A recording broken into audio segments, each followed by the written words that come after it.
देश भर में बढ़ते हुए डिजिटल अरेस्ट, ऑनलाइन फ्रॉड पर सुप्रीम कोर्ट ने सख्त रुख अपनाते हुए मामलों की जांच सीबीआई को सौंप दी है। कोर्ट ने सरकार और एजेंसियों को निर्देश दिया है कि लोगों को ऐसे ऑनलाइन धोखों के बारे में बड़े स्तर पर जागरूक किया जाए। शीतकालीन सत्र के दौरान लोकसभा और राज्यसभा दोनों में विपक्ष के जोरदार हंगामे की वजह से कार्यवाही कई बार स्थगित करनी पड़ी। विपक्ष चुनाव सूची और एसआईआर के मुद्दों पर विस्तृत चर्चा की मांग कर रहा है, जबकि सरकार कह रही है कि वह किसी भी बहस से भाग नहीं रही। दिल्ली एनसीआर में हवा की गुणवत्ता फिर से खराब श्रेणी में पहुंच गई है। कई इलाकों में AQI खतरनाक स्तर के आसपास दर्ज किया गया। विशेषज्ञों ने वाहनों के धुएं, निर्माण कार्य और पराली जलाने को मुख्य कारण बताते हुए सख्त नियंत्रण की जरूरत बताई है।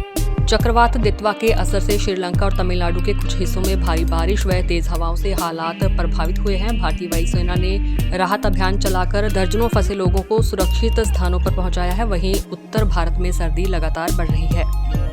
केंद्र सरकार ने निर्देश दिया है कि नए स्मार्टफोन में संचार साथी ऐप को शामिल कर मोबाइल और सिम से जुड़े फ्रॉड कम किए जाएं। इस ऐप के जरिए यूजर्स अपने नाम पर चल रहे नंबरों का पता लगा सकेंगे और संदिग्ध नंबरों को बंद करने की प्रक्रिया आसान होगी।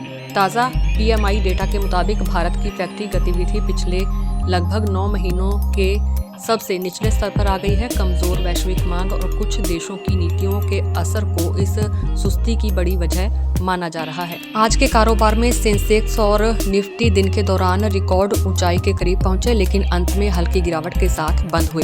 मार्केट विशेषज्ञों के अनुसार यह गिरावट प्रॉफिट बुकिंग और वैश्विक बाजारों से मिले जुले संकेतों की वजह से देखी गई। PM विश्वकर्मा योजना के तहत देश भर के कारीगरों और पारंपरिक शिल्पकारों का बड़े पैमाने पर रजिस्ट्रेशन जारी है। योजना का लक्ष्य उन्हें सस्ता लोन, आधुनिक औजार और ट्रेनिंग देकर स्वरोजगार और हुनर को बढ़ावा देना है। बांग्लादेश में अदालत द्वारा पूर्व प्रधानमंत्री शेख हसीना को सजा सुनाए जाने के बाद वहां की राजनीति में तनाव और बढ़ गया है। विपक्षी दल इस फैसले को मुद्दा बनाकर सरकार के खिलाफ नए आंदोलन की तैयारी में जुटे हैं।